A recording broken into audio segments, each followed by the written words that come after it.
제가 계속 경고했습니다. 그렇게 이단에 빠지면 안 된다. 그리고 세상 것에 따라가면 안 된다. 돈을 좋아하면 안 된다. 하나님의 사람들이 하나님 앞에 기도하고 경건하게 믿음으로 살아야 되는데 그렇지 않고 바깥에 나가서 놀기나 하고 기도는 전혀 하지 않고 내 이익을 따라서 움직이는 사람들. 깊이 생각해봐요. 그들은 죄의 종입니다. 죄에서 벗어날 수가 없어요. 네. 우리가 자유를 준다. 그렇지만 그건 자유롭지 못합니다. 죄의 노예가 되었어요. 그리고 근데 그들은 여러분 전혀 변화되지가 않습니다. 마치 성경에서 얘기하면 개가 그 토에 있던 것을 다시 먹는 그리고 징그렁텅이에서 빠져나와서 돼지를 깨끗하게 목욕시켰는데 다시 그 징그렁텅으로 가서 굴는 거와 똑같다. 무슨 말입니까?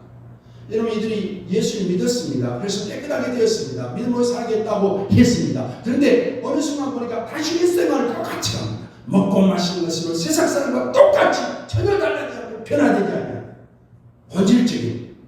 그래서 그들은 바로 사탄의 종들이다. 저주의 자식들이라고 이렇게 얘기합니다. 오늘 우리가 이 이단을 경계하지 않으면 안 됩니다.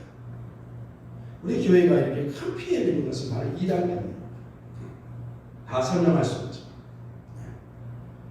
하나님 앞에 바로 서야 될 믿음의 사람들이 세상 것 바라보고 사람들의 유혹에 넘어가서 내게 주어진 그 귀한 직분을 헌신자처럼 내버리는 이런 잘못된 신앙은 바로 이단이 아니면 절대로 이런 악한 짓을 하지 않는 것입니다. 내게 주어진 귀한 직분을 내게 주어진 그 믿음의 터대를 차버리고 돌아서는 것은 이단의 가르침이 아니고는 할 수 없는 일입니다. 베드로 사도는 계속해서 우리에게 경고합니다. 이런 이단을 철저히 우리가 정체를 알아야 된다. 그래야 우리가 그들이 미혹되지 않는 것이다. 우리는 이 경각심을 가져야 돼요. 날마다 우리가 하나님 말씀에 서 있어야 돼요. 이단들의 형태를 우리가 잘 알아야 한다는 것이죠. 여러분 제가 개인적으로 몇 사람들에게 계속 얘기했습니다. 너희 집안은 이단의 영이 역사한다. 여러분 이단의 영이 역사하니까 아무리 좋아도 결국 안 된다. 계속 얘기했어요. 다 안 듣고 갔어. 그 말 알아요. 할 것입니다. 여러분 이단의 영은 어느 한 사람에게 딱 침투하면 차대로 그대로 있지 않아요. 늙과 같이 계속해서 번진다는 거예요. 다른 사람 미혹한다는 거예요. 그 집안 전체가 이단인 거예요. 또 그 사람과 관계 있는 모든 사람들이 다 이렇게 이단을 하는 거예요.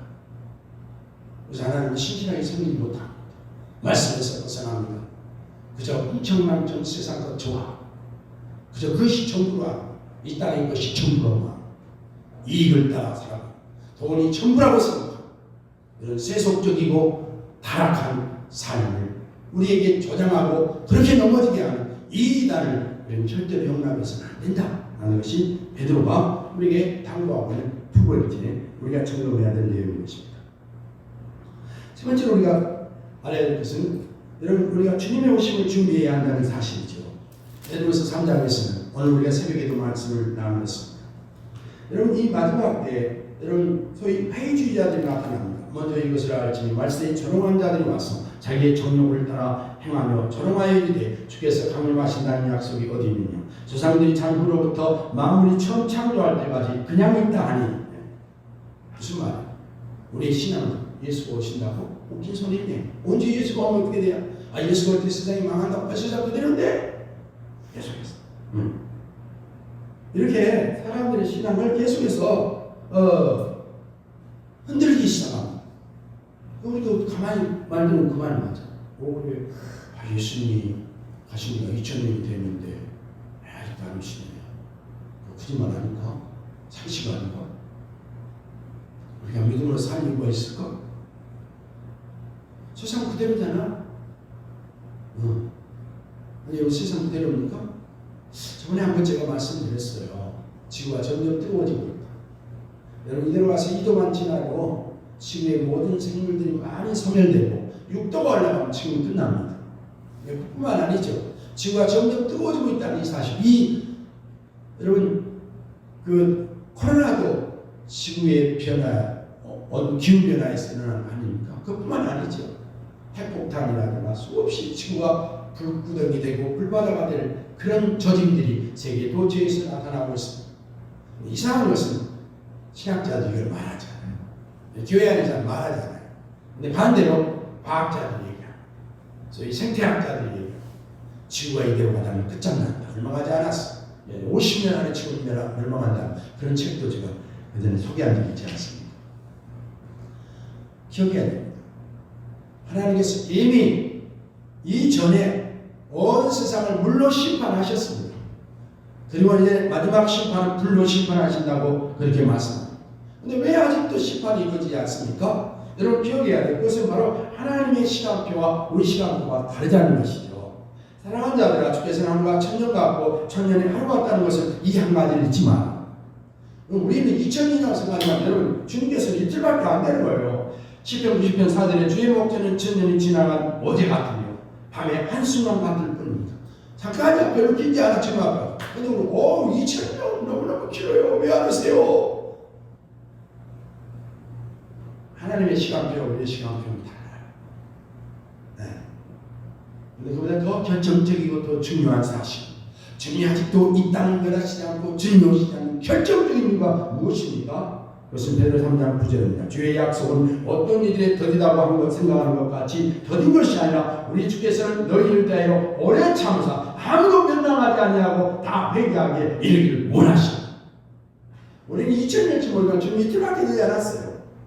그렇기 때문에 더 기다리는 거죠. 한 사람은 더 회개해야 된다. 한 사람은 더 멸망하지 않아야 된다. 한 사람은 더 예수 믿어야 된다. 영원한 저 멸망으로 가서는 안 된다. 그렇기 때문에 주님이 지체하고 계십니다. 주님께서 참으시고 계십니다. 주님께서 미루고 계십니다. 주님의 인내하심.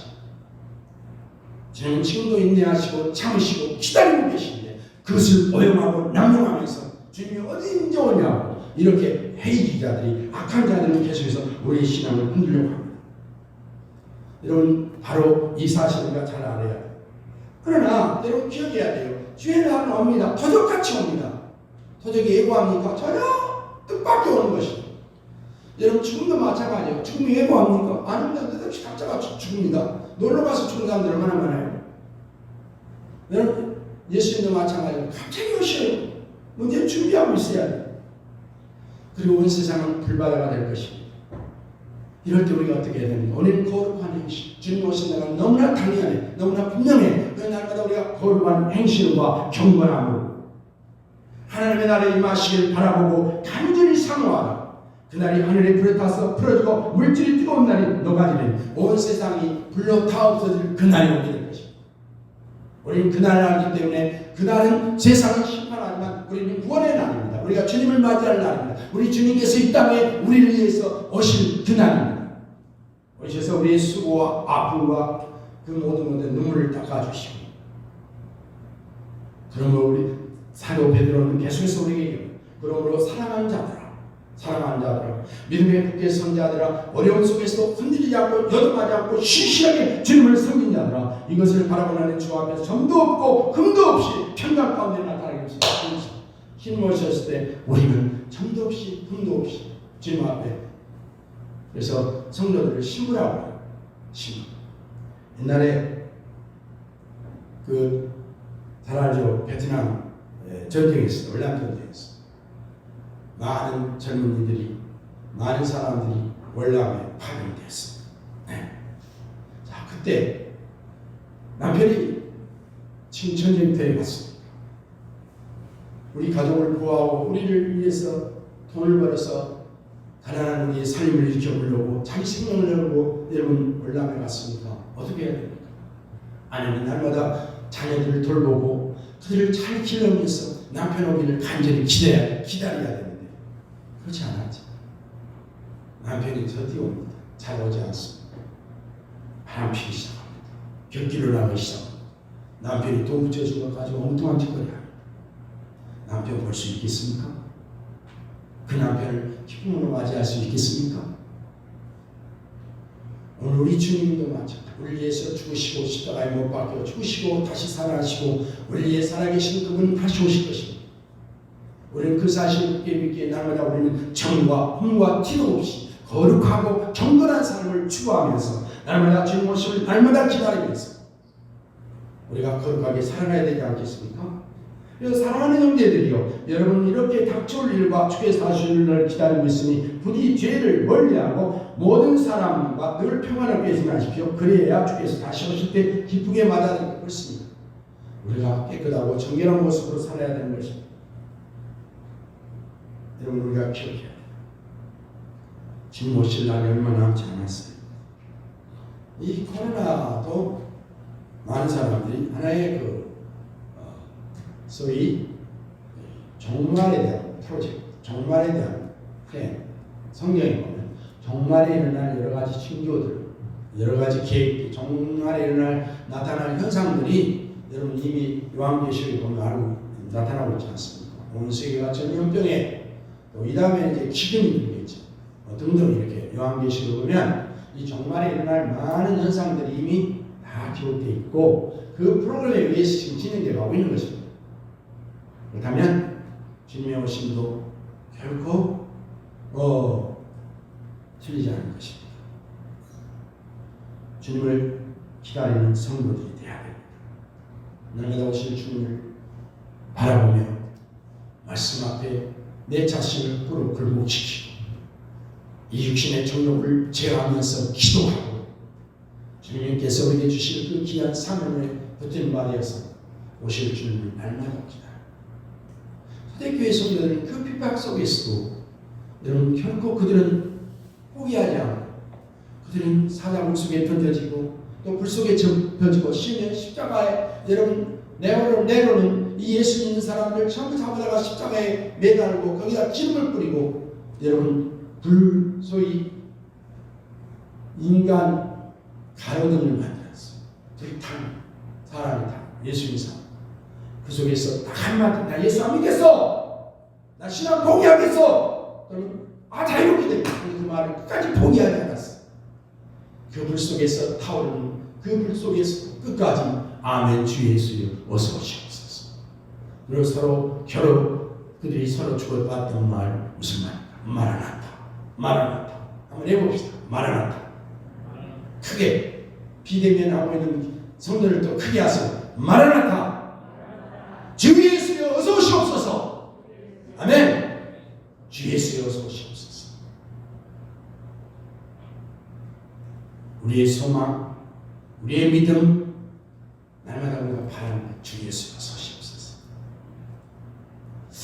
제가 어렸을 때 어머니들 신앙생활하는 어머니들 굉장히 어렵게 살고 있는 그 남편이 날마다 아주 핍박 술 먹고 그 어머니가 정단이 엄마는 월광이 엄마 저번에 아직도 살아계시더라고요. 그 월광이 엄마는 남편이 자식들은 막 저희 어머니 우리 어머니도 많이 핍박을 받지. 근데 이분들이 이제 열심히 주님을 섬기고 믿음으로 살아. 근데 막 이렇게 이제 같이 이렇게 일하다가 이렇게 어렸을 때가 이렇게 불렸던 찬스 있어요. 요즘에 보면 난 찾아보는 것들을 신랑 되신 예수께서 올라가시지 이 천만 합대도로 내 아프시고 그날 이 천만 다들 왜 하십니까? 주님 맞으라는 그 소리, 그 주님 맞으라는 그 소리, 주님을 기다리며 살았다. 그리고 그 어려움과 고난과 핍박을 이겼다. 우리의 믿음의 사진들, 우리의 어머니들, 오늘 기억하십시오. 이 신앙은 어려움이 있습니다. 핍박이 있습니다. 감옥에 갑니다. 재산도 뺏겼습니다.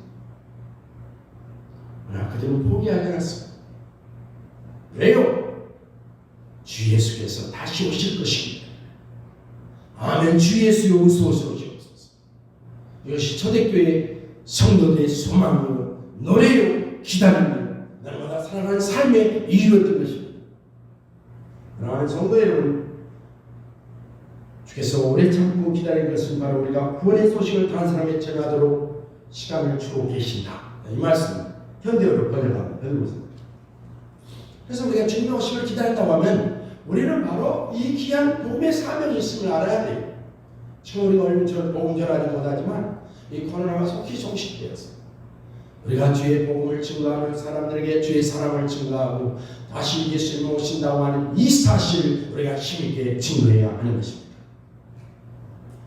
사랑하는 성도 여러분, 가난받고 있는 초대교회 성도를 향하여 베드로는 그 신실한 주의 백성을 향하여 다시 점검하라고 그렇게 얘기합니다. 너는 날마다 믿음 안에 성장하고 있느냐? 주의 나라를 넉넉히 들어갈 수 있는 그런 준비를 하고 있느냐? 라는 것입니다. 나는 거짓게 미혹되지 않고 믿음에 굳게 서 있는가? 라는 것입니다. 세 번째는 날마다 주님을 제일 기다리며 사는가. 우리가 점검해야 됩니다. 이 세 가지 물음 앞에 우리가 대답해야 됩니다. 이렇게 살고 있지 못하면 잘못된 삶을 살았습니다. 우리에게 어려움도 있고 핍박도 있고 우리에게 이렇게 예배드릴 수 없는 이런 안타까운 일들이 있지만 그러면 우리가 변함없이 이 어둠 속에서 이 고난 속에서 이 힘든 생의 어려운 터널을 지나가면서도 우리는 날마다 주를 바라보며 믿음으로 성장해야 됩니다. 뿐만 아니라 수많은 유혹과 이단들에서 우리는 결코 건드리지 않고 믿음에 굳게 서 있어야 됩니다. 그런 제가 주님께서 다시 오셔서 우리에게 상주실 그날을 바라보며 수고했다 착하고 충성된 종아 네가 작은 일에 충성하였으니 더 많은 것을 주고 내가 하늘의 기쁨을 누리라 하늘의 자체에 참여하라고 하신 그날 그 때를 바라보며 오늘 우리는 힘차게 이 어둠을 헤치고 나가야 됩니다. 사랑하는 자요, 주님께서 오늘도 우리를 향하여 사랑하는 자요, 주님 말씀하신 그 음성을 들으십시오. 나를 향하여 사랑하는 자요, 너는 날마다 믿음 안에 성장해야 된다. 이단들에게 유혹되지 말아야 된다. 그리고 다시 오실 주님을 기다리며 날마다 거룩하게 경건하게 새하늘과 새 땅을 바라보며 살아가라. 이 음성을 들을 수 있기를 바랍니다. 기도하시겠습니다.